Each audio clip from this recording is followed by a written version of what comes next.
네, 5월 27일 지금 야간 10시 35분입니다. 오늘은 간단히 이제 보통 제가 이제 블로그를 많이 쓰려고 하는데 블로그에는 이제 최근에 이슈가 되는 어떤 뉴스들을 요약해서 그 중요한 것들을 이제 뽑아서 멘트를 달면서 올리거나 아니면은 부동산 관련된 세금이라든지 아니면 또 회계랑 세무랑 관련된 어떤 실무적인 그런 것들을 주로 많이 올리는데 최근에 어저께 오세훈 서울시장이 좀 이제 큰 그 부동산 관련된 정책을 공식적으로 발표를 하면서 좀 오세훈 서울시장 표 어떤 부동산 첫 발의 어떤 관문을 한번 보여준 것 같아서 그 부분을 한번 정리를 해 봤습니다. 네, 정리를 해 봤습니다. 오늘은 코인에 대한 얘기보다는 원래 제 어떤 재테크랑 어떤 공부의 주가 되는 일단 그 중에서 이제 부동산에 대해서 얘기를 하도록 하겠습니다. 네, 오늘 이렇게 서울시 홈페이지에 들어가 보면 여기 뉴스 첫 번째 부분에 이렇게 다 있습니다. 재개발 문턱 낮춘다 해서 이렇게 있고 한번 들어가 보겠습니다. 물론 이렇게 그 문서로도 다 올라가져 있기 때문에 네, 아이서울유 있죠. 이것도 바뀌어야 되지 않을까 이렇게 생각이 되는데 네, 이런 콩글리시도 좀 바꿔야 될 것 같습니다. 5월 26일 석간용 해가지고 네, 엠바고 해서 올라온 겁니다. 일단 사파가 있는 요 서울시 홈페이지에서 뉴스 보도 형태로 된 걸로 일단 읽어보도록 하겠습니다. 네, 관심 있는 분들은 요것도 서울시 홈페이지에서 네, 검색해서 보시면 될 것 같습니다. 일단 요걸로 보겠습니다. 서울시가 최대 민생 현안인 시민의 주거 안정을 위해 재개발 정상화 대책을 추진한다 해가지고 2025년까지 네, 재개발이 13만 호고 재건축까지 해가지고 총 24만 호 공급 계획입니다. 규제 완화 6가지 이렇게 정리가 되어 있는데 제가 일단 PPT에 이렇게 정리를 했습니다.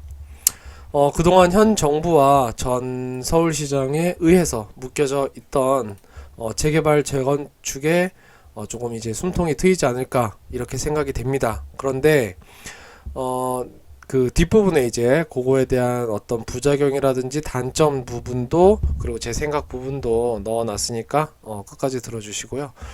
오세훈 서울시장의 첫 작품으로 6대 재개발 규제 완화가 5월 26일 날 발표됐습니다. 해당 사진은 박원순 서울시장의 나름의 작품인데 주변의 재건축 공사 현장에서 미래 유산이라면서 남겨둔 개포 주공 1단지 장면입니다.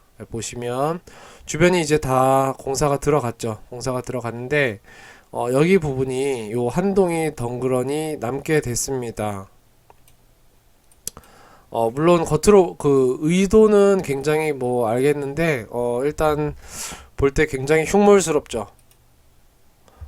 조금 이제 어이없다라는 어떤 세간의 개포 주민뿐만 아니라 어떤 세간의 좀 이슈거리가 돼서 부동산 관련된 어떤 커뮤니티나 뭐 어떤 공부하는 곳에 굉장히 많이 올라오는 사진들, 뉴스들에 많이 올라오는 사진들입니다. 개포주공 1단지 재건축의 요 한개동 그리고 개포주공 4단지에는 2개 동을 미래 유산으로 남기는 것으로 전 서울시장이 결정을 했는데 오세훈 시장이 뭐 요거를 이제 다시 재건축을 돌릴지 어떨지는 모르겠습니다. 근데 어쨌든 사유는 국내 최초의 연탄 보일러식 아파트라고 해서 남기는 걸로 결정을 했다고 합니다. 물론 겉으로는 이제 저런데 내부는 리모델링 진행하고, 그리고 연탄 보일러식은 한 개 세대만 남겨서 기부 체납 방식으로 서울시에서 받고 그걸 관리한다고 합니다. 근데 이제 거기까지는 이제 저도 알겠는데, 그럼 이 동이 관람객들이 그 문화유산처럼 그 놔뒀으니까 관람객들이 오가는 어떤 문화재로 남는 건지, 제가 그 운영 방침에 대해서는 아직 어떻게 되는지 못 찾았습니다. 네. 여기에 이제 신축 아파트들이 대규모로 이렇게 들어올 텐데, 여기에 덩그러니 이렇게 있는 거에 연탄 보일러 떼는 거 보러 관람객들이 들락달락 할지, 그것도 참 의문이고, 또 그렇게 되면 외부인 출입이 잦은 이 아파트의 어떤 세대원들도 조금 기분이 좋지 않을 것 같고, 이 신축 이 동도 이 단지도 굉장히 좀 기분이 안 좋지 않을까, 이런 생각이 듭니다. 일단 뭐 어떻게 될지는 지켜봐야 되겠죠.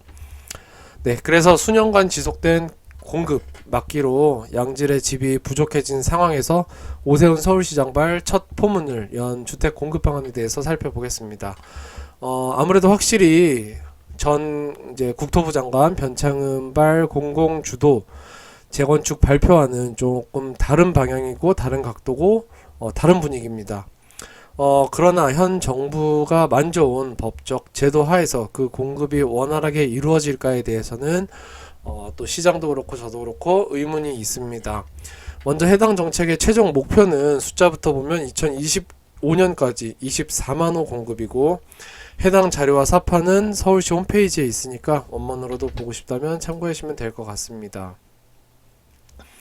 6대 재개발 규제 완화 6가지입니다. 첫 번째로 주거정비 지수제 폐지. 요거는 이제 가장 제가 볼 때는 그래도 혁신적인 부분이 아닌가 생각이 됩니다. 두 번째는 공공기획을 통한 구역 지정 및 지원.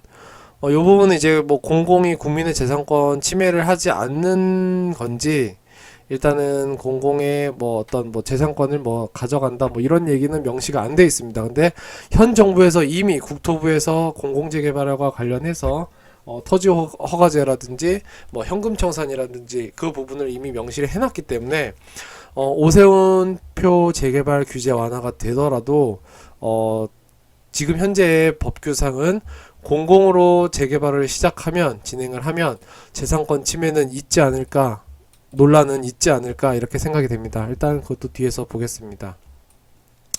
그 다음에 세 번째는 주민 동의를 간소화 및 명확화, 장벽을 낮추고 속도를 올리는 의의가 있습니다. 그 다음 네 번째가 재개발 해제지역 신규 지정 활성화, 이것도 상당히 괜찮은 규제 완화 발표 같습니다. 그 다음에 다섯 번째는 제2종 일반 주거지역 7층, 요거를 규제 완화해서 최대 25층까지 190%에서 용적률 200%까지 규제 완화해준다. 층고 제한이 있는 곳에 요런 부분입니다. 또 여섯 번째도 나름 되게 혁신적입니다. 매년 재개발구역을 공모를 추진을 하겠다.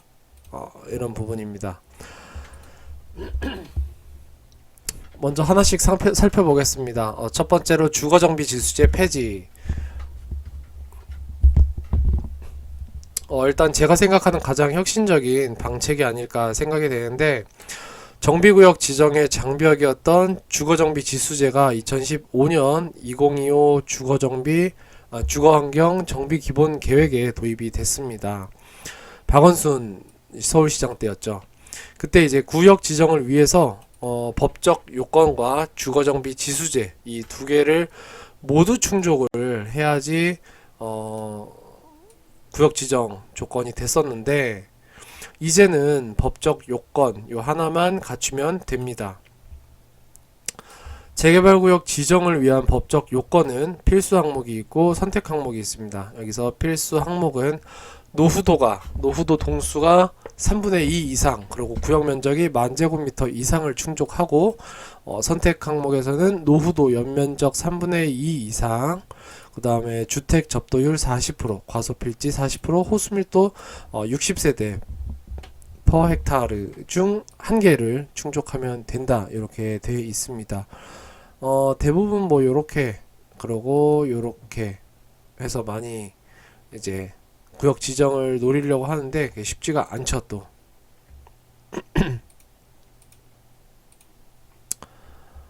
주거 정비 지수제 폐지, 그 다음에 이제 현재 재개발이 필요한 노후 저층 주거지는 50%에 달하는데 주거정비 지수제를 도입하면 14% 가량으로 줄어든다고 합니다. 물론 이거는 공식적인 부분이기 때문에 서울시 쪽에서 제시한 부분이기 때문에 민관에서 얘기한 것과는 조금 다를 수도 있는데 어쨌든 서울시에서 얘기하기로는 그렇습니다. 50%에 달하지만 이 지수제를 넣으면 14%로 훅 줄어든다. 그래서 재개발에 걸림돌이 된다. 뭐 이렇게 보고 있습니다.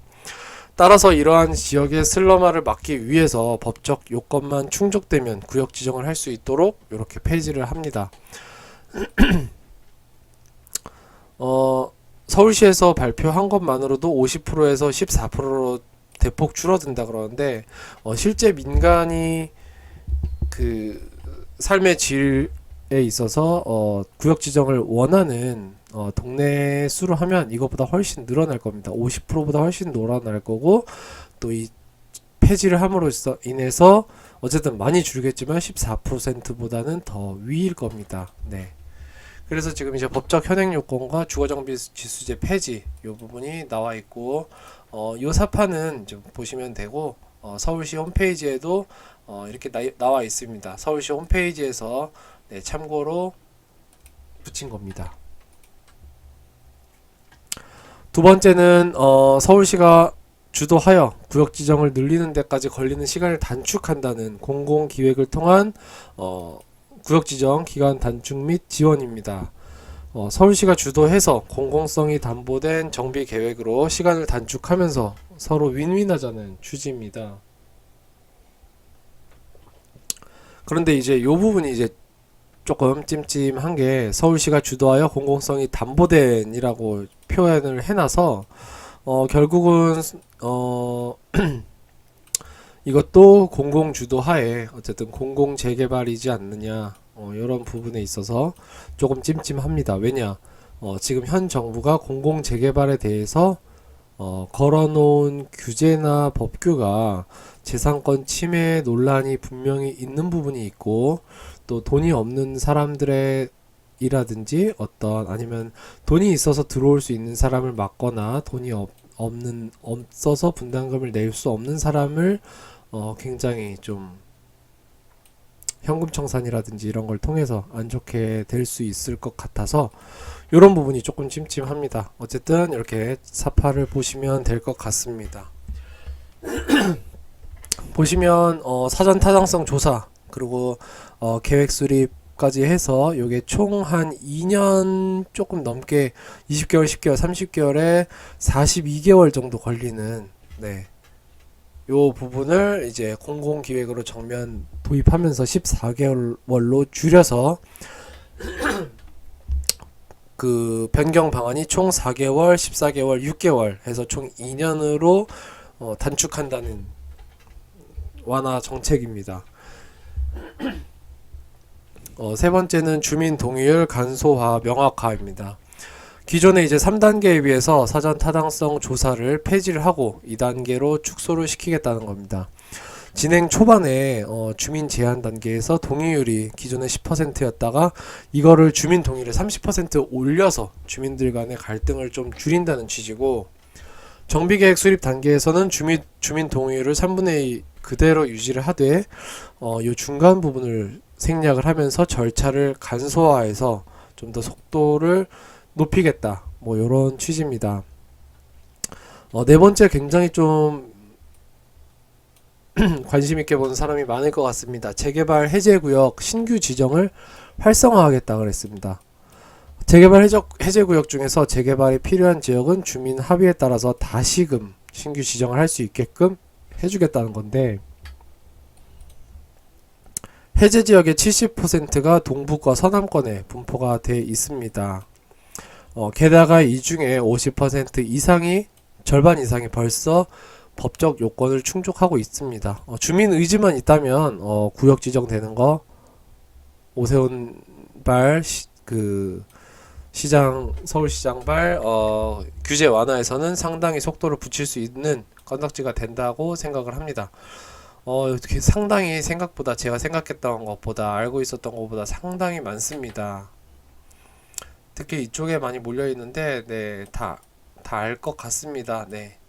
이 부분 좀 주의 깊게 보면 좋을 것 같고, 동남권은 21개소로 제일 적습니다.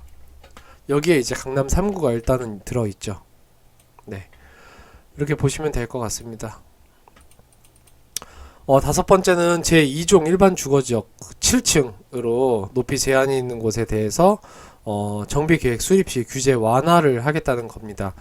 기존의 용적률 190%에서 200%로 법적 상한을 최고 250%까지 25층까지 건축이 가능하도록, 다 25층이 된다는 건 아닌데 일단 최고 층수가 요렇다라는 겁니다. 그렇기 때문에 아무래도 용적률을 높이고 층수를 올리면 그만큼 사업성이 좋아지기 때문에 신규 지정 의지가 높아질 수 있겠죠. 그 다음에 마지막으로 여섯 번째는 요것도 상당히 좀 나름 혁신적인데, 매년 재개발 구역을 공모를 추진을 하겠다, 이런 부분입니다.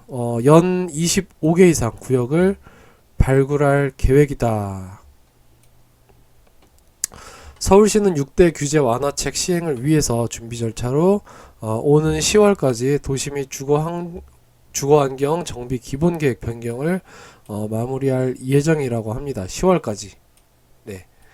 물론 이제 이렇게 해서 총 6가지를 다 살펴봤고, 조금 아쉬운 부분이 있다면 뉴스나 언론에도 나왔는데, 변창흠 같은 경우는 이제 서울시장 국토부 장관 같은 경우는 공공 재개발을 한다 하면은 공공에 맡겨서 사실상 내 소유권의 어떤 권리를 넘기는 거죠, 정부로.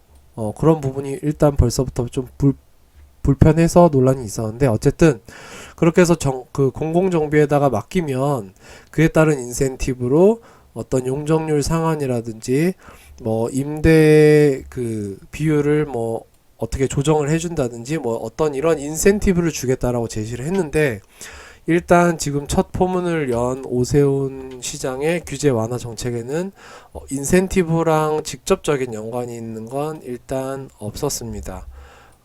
굳이 뽑자면 7층 높이 규제 있는 거를 제한을 좀 풀겠다라는 건데, 이거는 서울시 기획으로 이루어지는 공공 개발의 인센티브라고 볼 수는 없고, 저러한 지역에만 들어가는 어떤 특별한 거기 때문에 인센티브라고 볼 수는 없을 것 같습니다.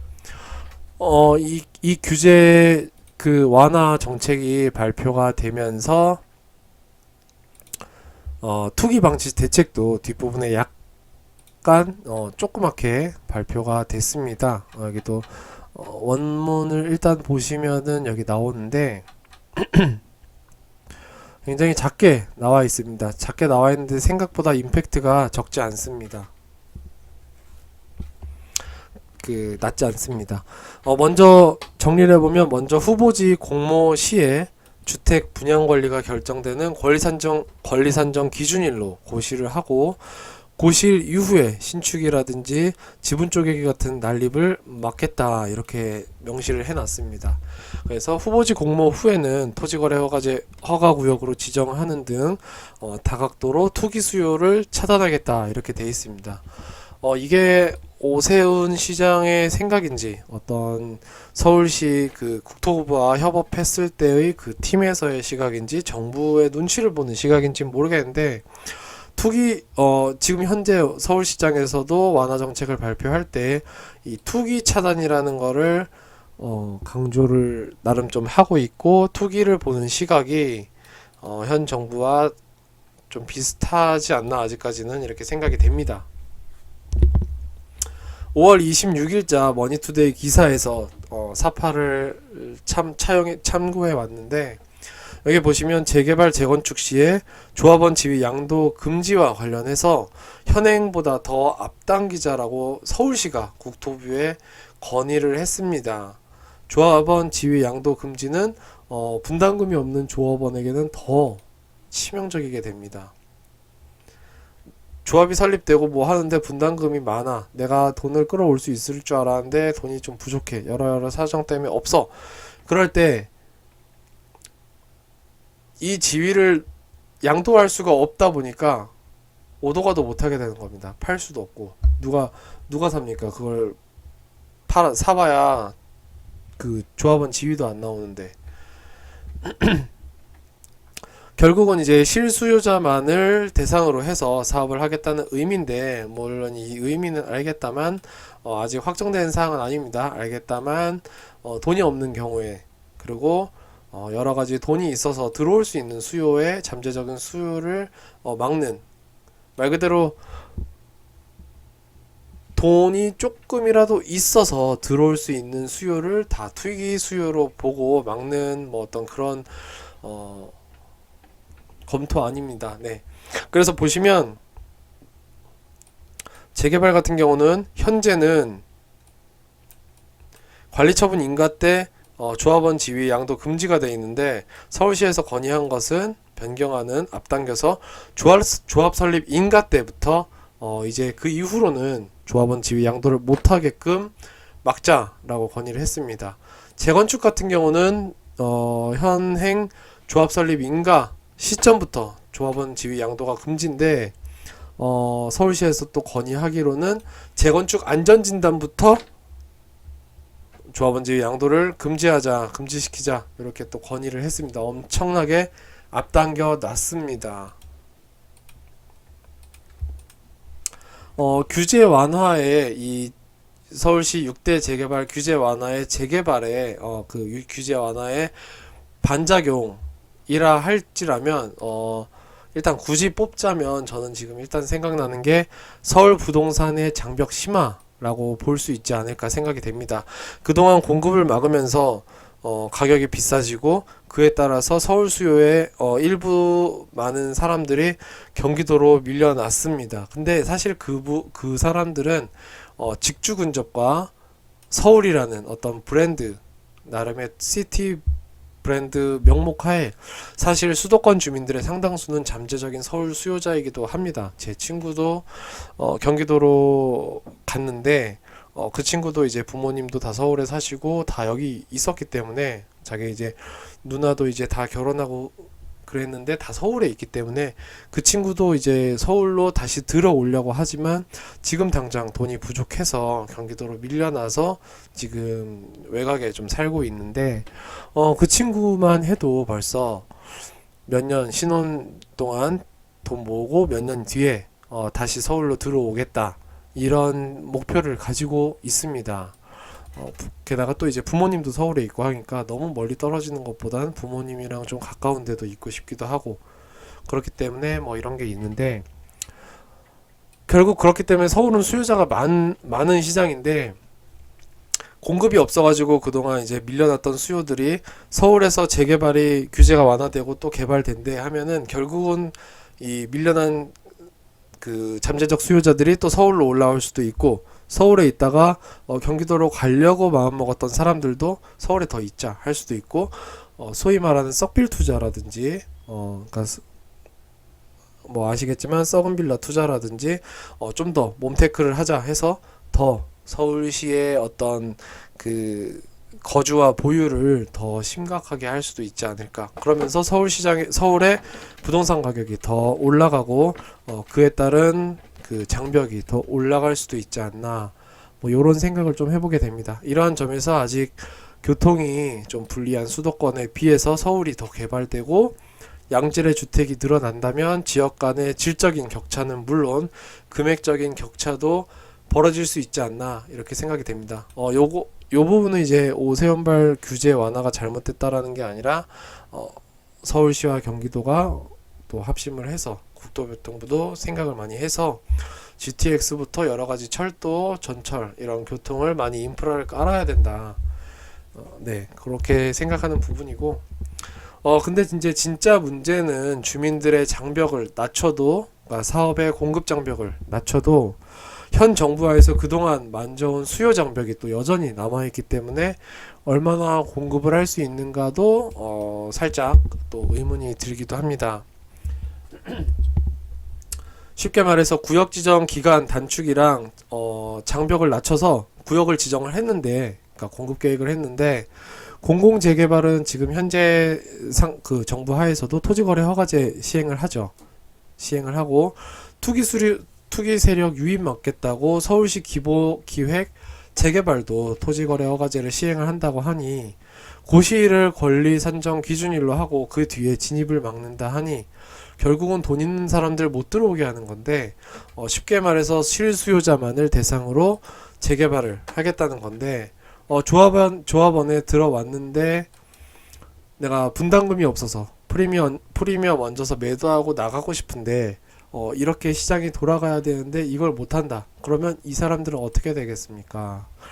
분담금이 없으면 현금 청산 당하거나 또 대출 규제도 있기 때문에 굉장히 오도 가도 못하는 신세로 전락할 수가 있습니다. 결국은 주민들 간의 갈등이 커질 수도 있고, 이거를 현금 청산한다 그러면 또 이 재산권을 가지고 있는 그 사람 입장에서는 사실상 국가나 어떤 정부 지자체에 따른 재산권 박탈이기 때문에 굉장히 목숨 걸고 진짜 시위하지 않겠습니까? 이런 생각이 듭니다.